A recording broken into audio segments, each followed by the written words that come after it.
capítulo 2 de Nehemías, verso 1. Dice: sucedió en el mes de Nisán, en el año 20 del rey Artajerjes. Por si algo voy explicando. Nisán es el primer mes. Aviv. La escritura, bueno, aquí vemos que lo llama Nisán también. Y abuelo llamó Aviv, pero después de que el pueblo estuvo en Babel, le llamaron Nisán, por el calendario de Babel. Entonces, se podría decir, y lo digo así por el hecho de que aparece en la escritura, entonces, se puede decir que tiene dos nombres, Aviv y Nisán. Aviv se hace alusión al color de del trigo, que ya está casi listo para la cosecha. Y Nisán lo conectan con milagro, que es Nes, como mes de milagros. Curiosamente, ¿verdad? Yahushua, el que hizo más milagros, murió en ese mes. Pero tienen otras conexiones ahí con el mes. Ahora, el que aparezca aquí Nisán muestra que venían de Babel, ¿verdad? Por eso es que Nehemías, que venía de Babel, cuando escribe este libro pone en el mes de Nisán. Es interesante que de los 4 decretos, y ya voy a empezar a explicar algo aquí, en Daniel 9 vemos que Yahweh dice que habrían 70 semanas para el pueblo, para que se acabara el pecado, la iniquidad y demás. 70 semanas, o sea, 70 sietes.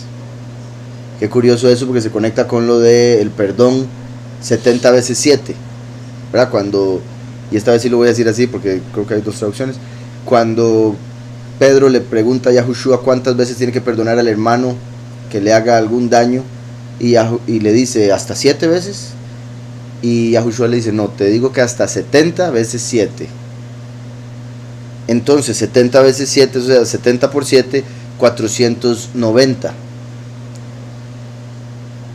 Y aquí, bueno, en Daniel 9 vemos que Yahweh establece 70 semanas, o sea, 70 7, 490 años.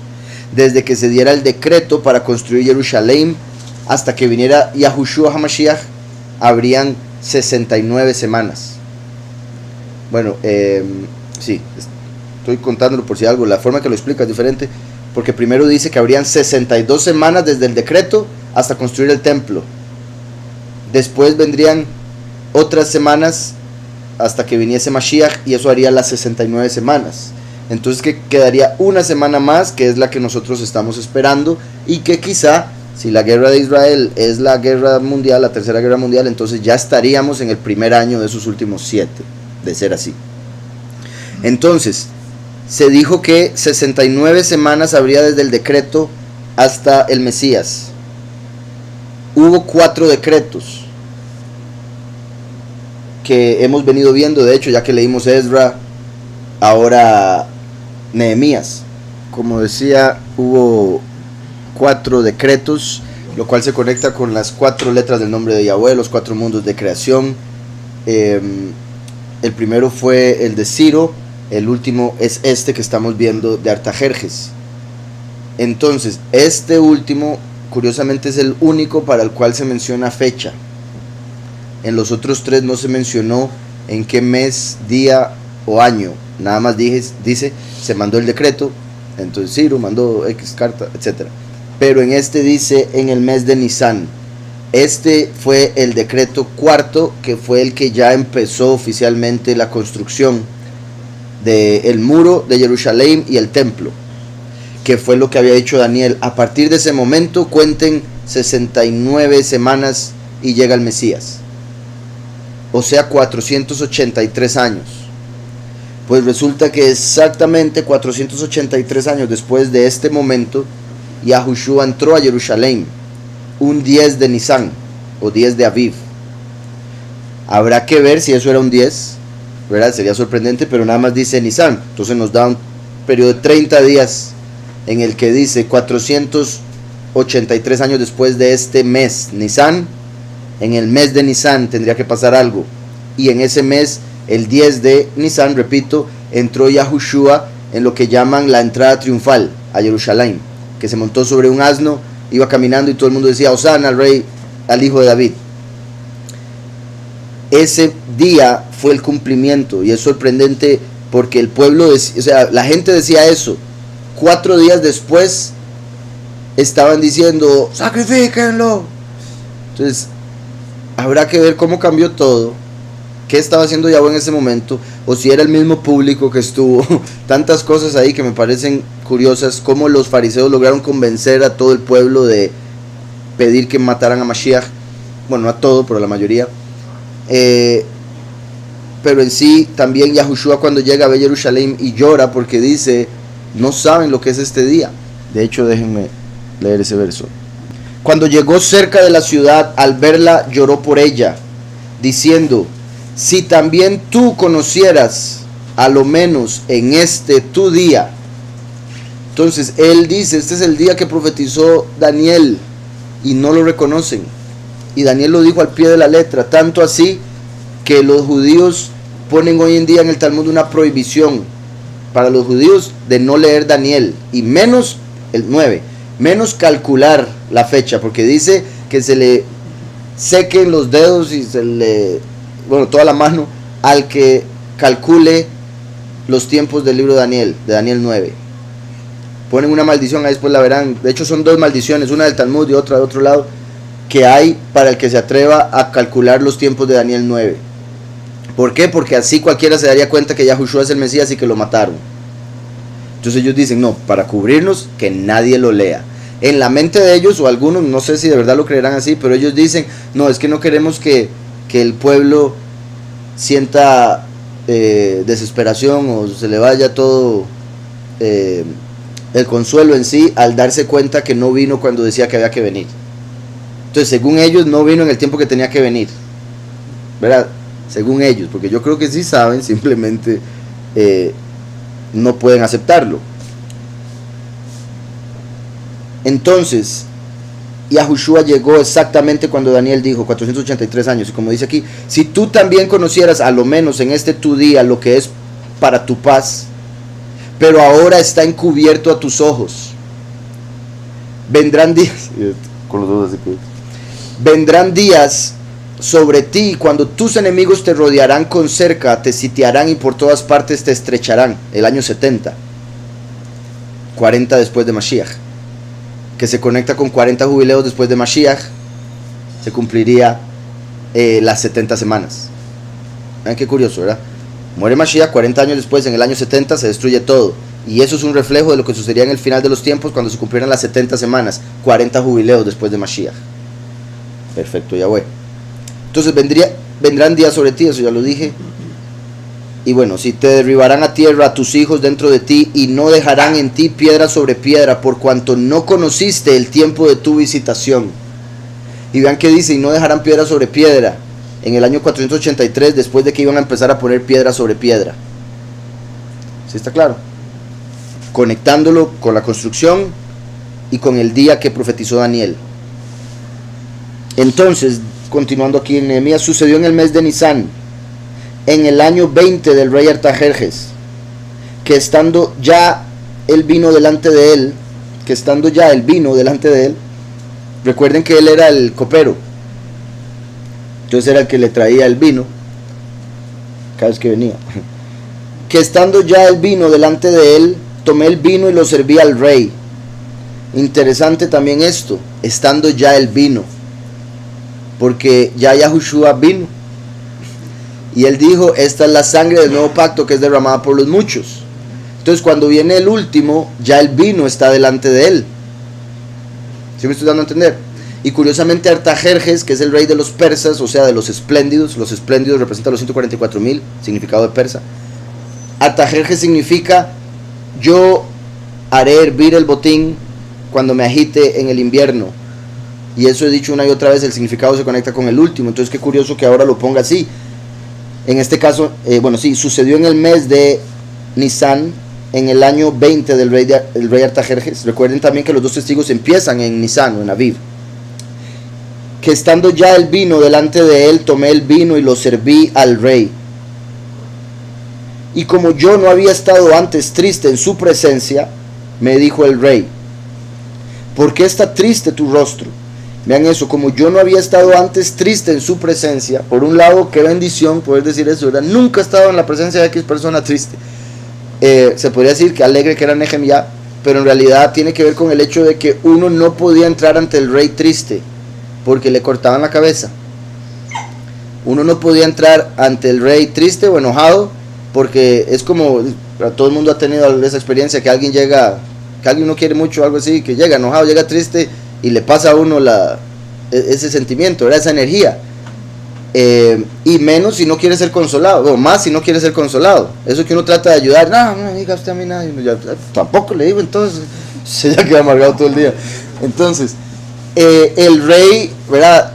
Al ser la representación de Yahweh y un trabajo tan elevado, entonces no era permitido que nadie entrara con ninguna energía negativa ante el rey. Y veían a alguien triste, ¿usted por qué está triste? Córtenle la cabeza.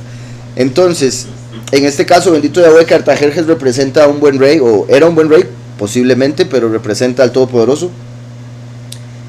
Como dije, se conecta con el último. Él vino Yahushua. Y como decía, él nunca había estado triste ante el rey porque sabía que lo podían matar por eso. Pero esta vez era demasiado el dolor, la aflicción que sentía por el pueblo, que no pudo esconder su tristeza. Y como yo no había estado antes triste en su presencia, que también eso es importante, obviamente es lógico que Yahweh nos ha oído y nos ha visto tristes muchas veces en la vida. Es obvio que muchas veces hemos llegado desesperados al Padre, llorando, ¿verdad? Desconsolados, y se entiende en ese aspecto como cuando uno de niño llega al papá, ¿verdad?, a pedirle ayuda por algo que le pasó. Pero cuando entendemos que Él es Rey, debemos entender que cuando le busquemos debemos buscarle bien, con respeto, con amor y lo más gozoso que se pueda. Y con eso voy a lo de, ¿verdad?, hay gente que se queja por todo. Hay que saber, ¿verdad?, o sea, hay tiempo para todo. Y hay unas cosas que sí son válidas, otras que no tanto.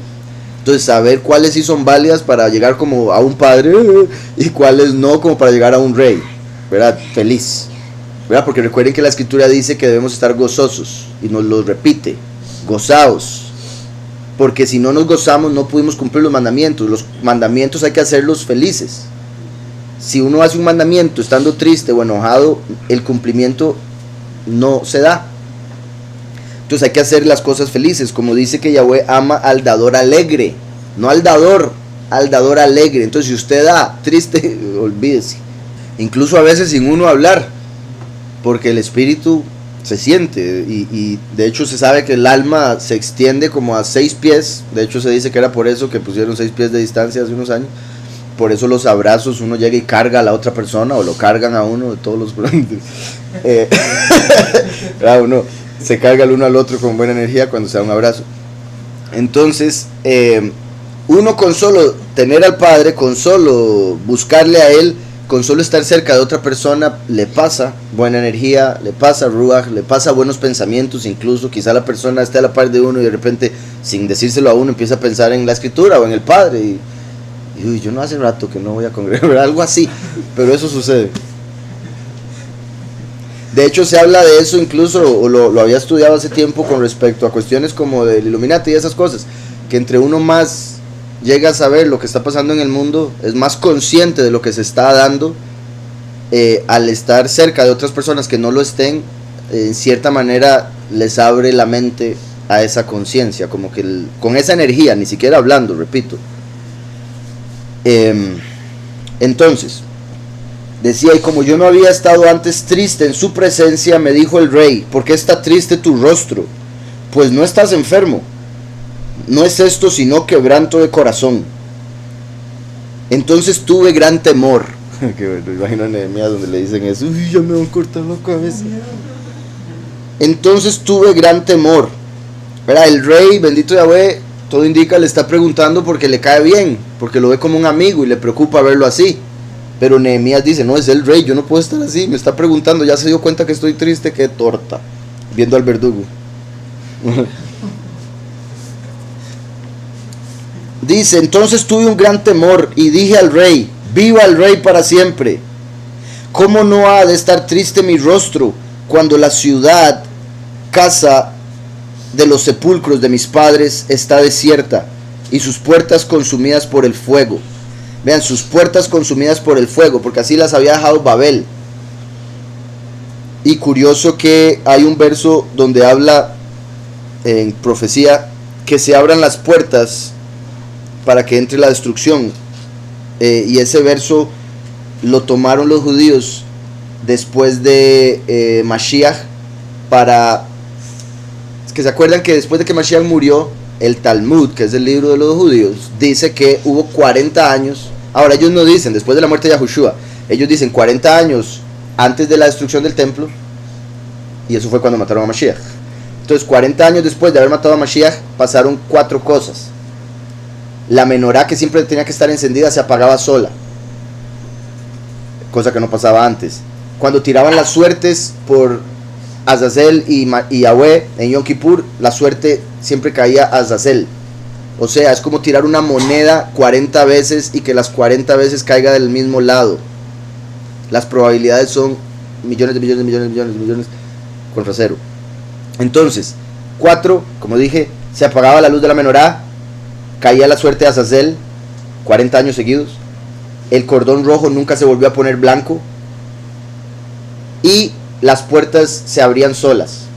Cuando llegaban los sacerdotes, veían las puertas abiertas y decían: esto es una señal de que viene la destrucción. Por ese verso que les digo, que se abran las puertas para que entre la destrucción. Entonces ellos decían: se está abriendo las puertas solas, es porque va a entrar la destrucción. Y cayó en el año 70, cuando destruyeron todo.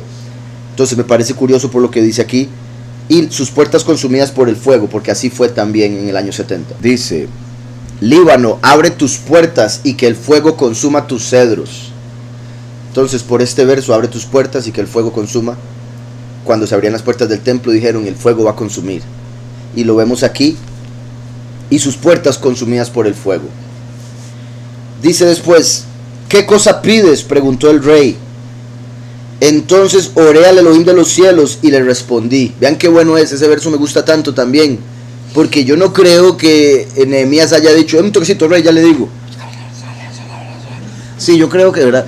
No, sino que donde el rey le dice eso, él por dentro: uy, padre, ayúdame por favor, dame la palabra. Esto, rey, es que vieras que... ¿Sí me explico? Mi punto es que no es como mucha gente piensa, que las oraciones solo son hincado, larguísimas y repitiendo o en voz alta o lo que sea. Son de todo tipo de oración. Uno está en contacto con Yahweh constantemente, sabiendo que Él está dentro de uno y que escucha hasta los pensamientos. Entonces cuando uno piensa, le habla. ¿Sí me explico? Entonces, dice: entonces oré al Elohim de los cielos y le respondí. También al decir eso es como que el rey está representando al Elohim de los cielos. Y le respondí: si le place al rey, si quieres, nada más.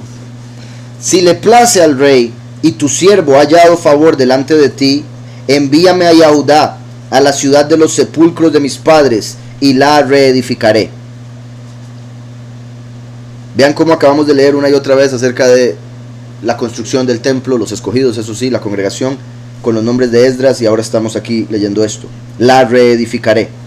Entonces el rey, que tenía a la reina sentada junto a él, me preguntó: ¿cuánto durará tu viaje?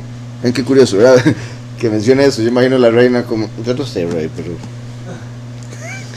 No, tal vez le hizo buenos ojos la reina. Esperemos que fuera buena. Con su concu. Espere para ver el D. Dice aquí: la presencia de la reina muestra la influencia que tuvieron las mujeres en el imperio persa. También en otros pasajes de este libro se pone de relieve el papel de las mujeres. Esto indicaría que era una buena reina, porque no me extrañaría, y en realidad, o sea, es lógico que él como rey haya vuelto a verla a ella para ver qué le parecía, ¿verdad? No me extrañaría, puesto que un buen rey busca consejo, y obviamente la esposa es muy importante en eso, siendo una representación de la Ruach HaKodesh. Entonces, ya no se puede hablar de mujeres desde eclesiástico. Entonces dice: si le place al rey y tu siervo hallado favor delante de ti, envíame a Yahudá, a la ciudad de los sepulcros de mis padres, y la reedificaré. Entonces el rey, que tenía a la reina sentada junto a él, y bueno, ya que me dijeron esas dos cosas, voy a ir a ver en hebreo. Sí, lo ponen como reina. ¿Qué me dijo usted? ¿Cuál fue la palabra que...? ¿Con qué? Consorte, sí, esa también la otra traducción que le ponen. Shigial. Qué vacilón. Ok. Dice, entonces el rey, que tenía a la reina sentada junto a él, me preguntó: ¿cuánto durará tu viaje y cuándo volverás? Y agradó al rey enviarme después que yo le indiqué las fechas. Le dije además al rey: si al rey le place, que se me den cartas para los gobernadores al otro lado del río, para que me franqueen el paso hasta que llegue a Yaudá, y carta para Asaf, guarda del bosque del rey, a fin de que me dé madera para enmaderar las puertas de la ciudadela de la casa, para el muro de la ciudad y para la casa en que yo estaré. Vean que lo que quiere construir es las puertas de la ciudadela, el muro de la ciudad y la casa en que estará. Entonces va a empezar, o al menos menciona primero, los muros de la ciudad, que curiosamente con lo que mencioné ahora, que estaba la reina al lado del rey, que sería como la Ruach al lado de Yahweh, y están de acuerdo con enviar a Nehemías a construir un muro que rodee Jerusalén. Ese muro es como la Ruach HaKodesh, que nos cubre a nosotros, que nos protege. Así el muro de protección para Jerusalén. Y recuerden que la nueva Jerusalén va a bajar como una reina, ataviada para su esposo, el rey. Recuerden que Jerusalén era llamada la ciudad de David. Con eso me refiero a que tenía el nombre del rey. Entonces dice: y me lo concedió el rey, porque la benéfica mano de mi poderoso estaba sobre mí. La mano de Elohim estaba sobre Nehemías. Fui luego a los gobernadores del otro lado del río y les di las cartas del rey. También el rey envió conmigo capitanes del ejército y gente de a caballo. Pero cuando lo oyeron Sanballat el horonita y Tobía el siervo amonita, les disgustó mucho que viniera alguien a procurar el bien de los hijos de Israel. Ahora siempre hay gente así, todo lado, nunca faltan. Vean que eran dos. Por ser dos, se conectan con las dos bestias de Apocalipsis, el líder mundial del falso profeta.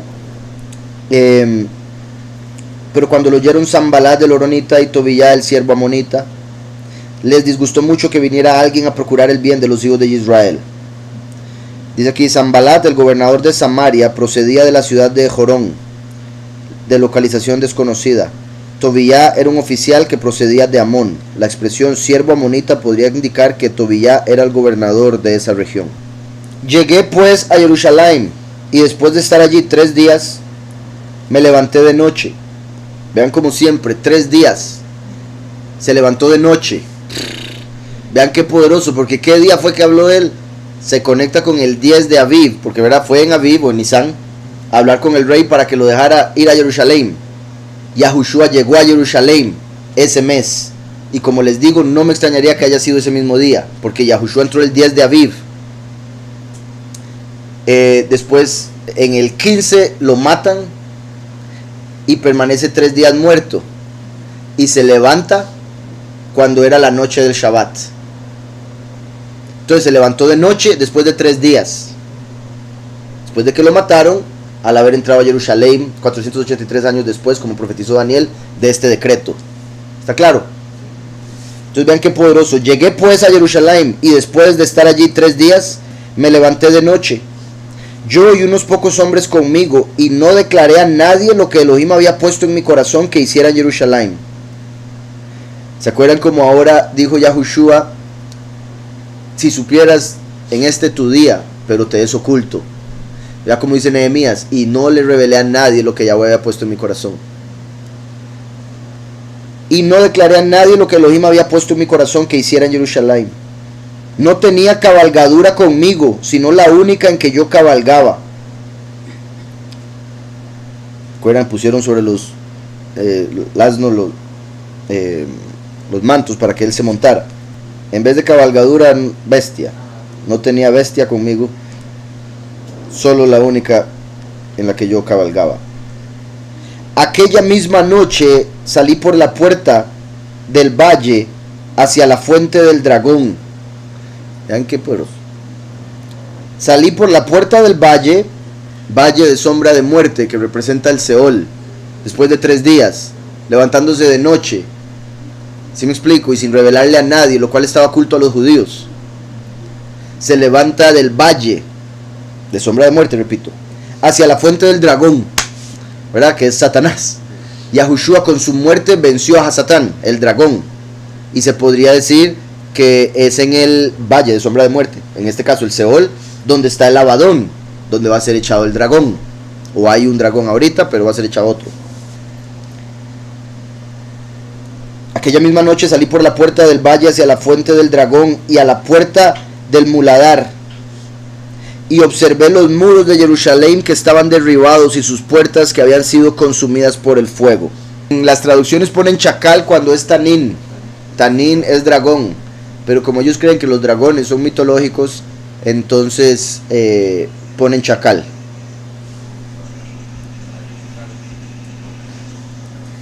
Al parecer sí ponen bestia, lo decía cabalgadura.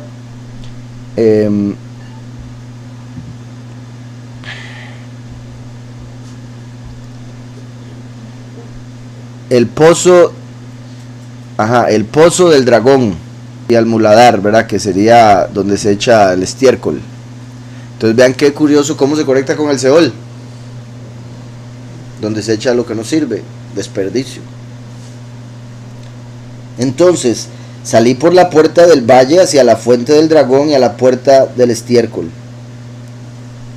y observé los muros de Jerusalén que estaban derribados y sus puertas que habían sido consumidas por el fuego. Pasé luego a la puerta de la fuente y al estanque del rey. Vean cómo cambia todo. Después de los 3 días de salir del Seol, ahora luego pasa, como sabemos, él subió al Padre, a la derecha del Padre. A la puerta de la fuente y al estanque del rey. Yahushua es el agua de vida. Dice, pero no había lugar por donde pasara la cabalgadura en que iba. Subí de noche por el torrente y observé el muro. Di la vuelta y entré por la puerta del valle y regresé. Subí de noche por el torrente y observé el muro, di la vuelta y entré por la puerta del valle y regresé. Bueno, por todo lo que estaba diciendo, nada me parece particular ese regresé y otra vez la puerta del valle, como si fuera que tiene que pasar por el Seol otra vez. No Yahushua, pero sí Yahweh a través del último, en su regreso. ¿Sí me explico? Y de noche, porque viene como ladrón en la noche. Pasé luego a la puerta de la fuente, Yahushua es la fuente y es la puerta, y al estanque del rey. Obviamente Yahweh y también el último. Pero no había lugar por donde pasar a la cabalgadura en que iba. Que con lo que acabo de decir se podría conectar con la apostasía. No había camino porque lo quitaron. Subí de noche por el torrente y observé el muro. Di la vuelta y entré por la puerta del valle y regresé. Ahora, si no lo tomamos como lo dije, volvemos a lo mismo, que regresó de la puerta del valle y regresó del Seol. Dice, los oficiales no sabían a dónde yo había ido ni qué había hecho. Igual que los guardas, ¿verdad? Que estaban a la puerta de Mashiach. Los oficiales no sabían a dónde yo había ido ni qué había hecho. Todavía no lo había declarado yo a los Yehudim y Kohanim, ni a los nobles y oficiales, ni a los demás que hacían la obra. Les dije pues, vosotros veis la difícil situación en que estamos. Jerusalén está en ruinas y sus puertas consumidas por el fuego. Venid y reconstruyamos el muro de Jerusalén para que ya no seamos objeto de deshonra. Entonces les declaré cómo la mano de mi poderoso había sido buena conmigo. Vean, la mano, Tov, ¿verdad? Yahushua dijo que él no es el Tov, Yahushua es el brazo, el último es la mano y es el Tov.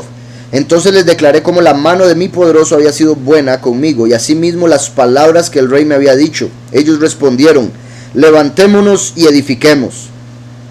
Así esforzaron sus manos para bien.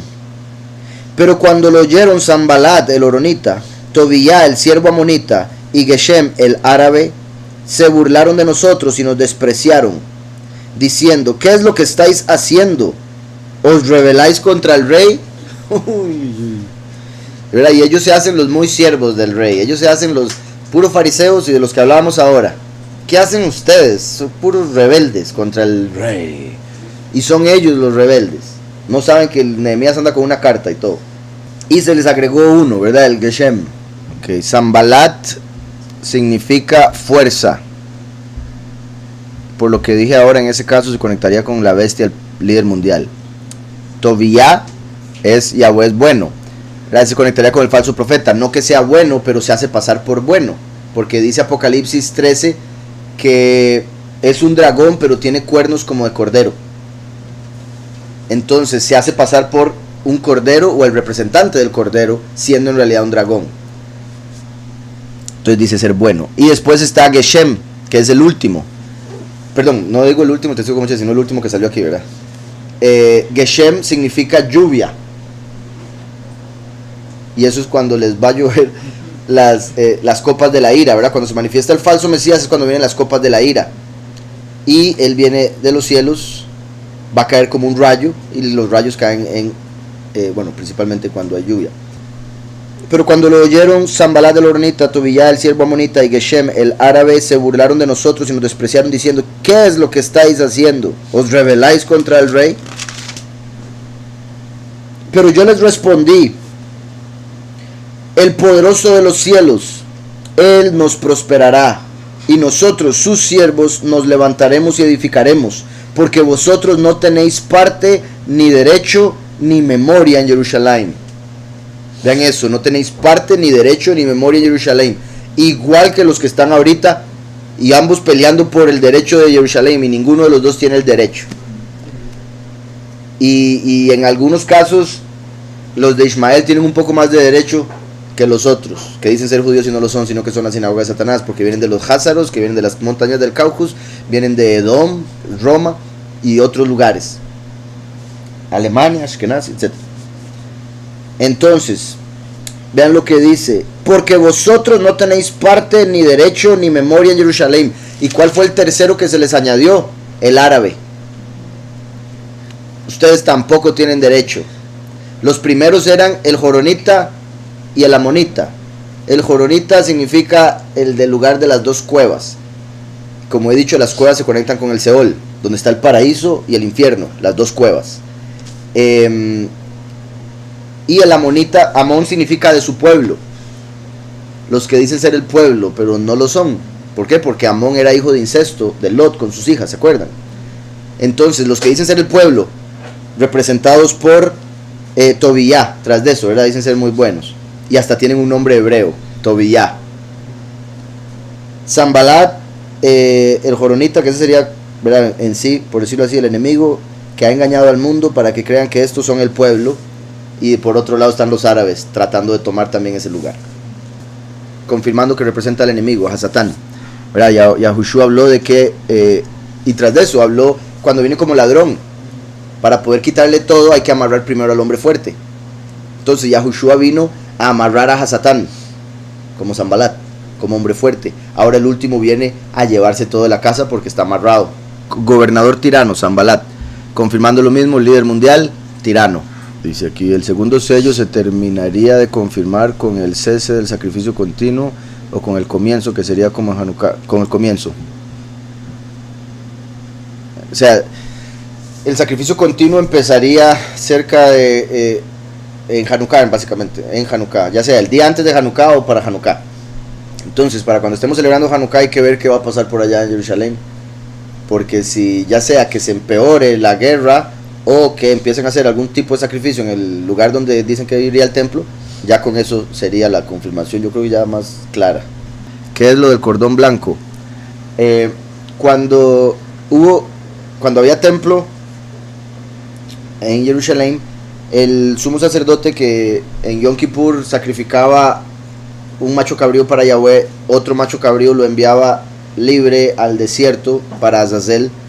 Cuando se hacía eso, se agarraba un cordón escarlata, rojo, se cortaba la mitad, se amarraba una parte en el templo y otra parte en el macho cabrío.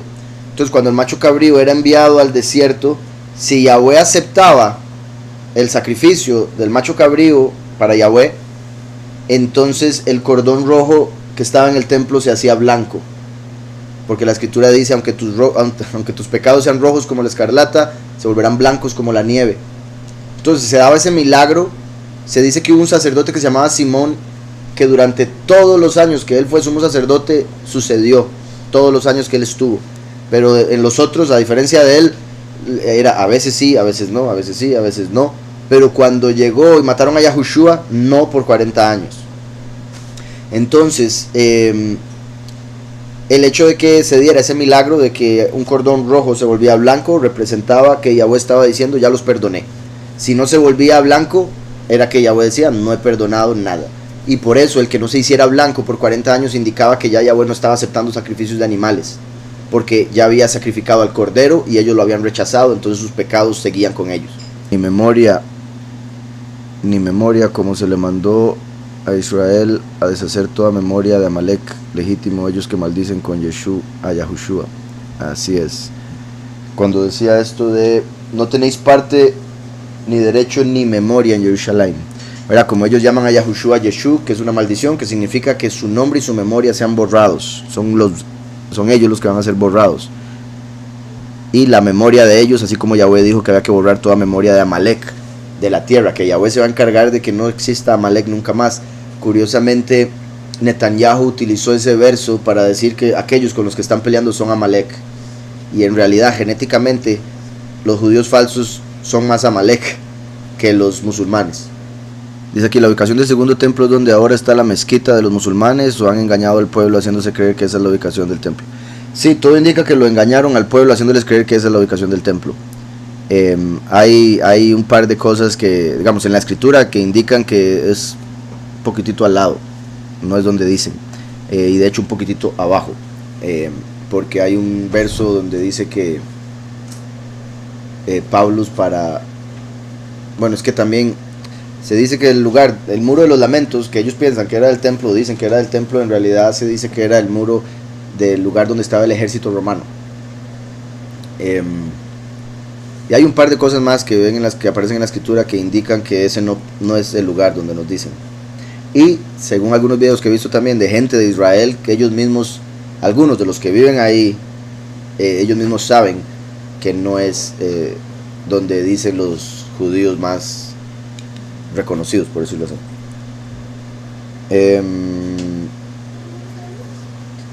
Por ejemplo, en el templo había una fuente de agua constante, así que se necesitaba para los sacrificios y todo eso.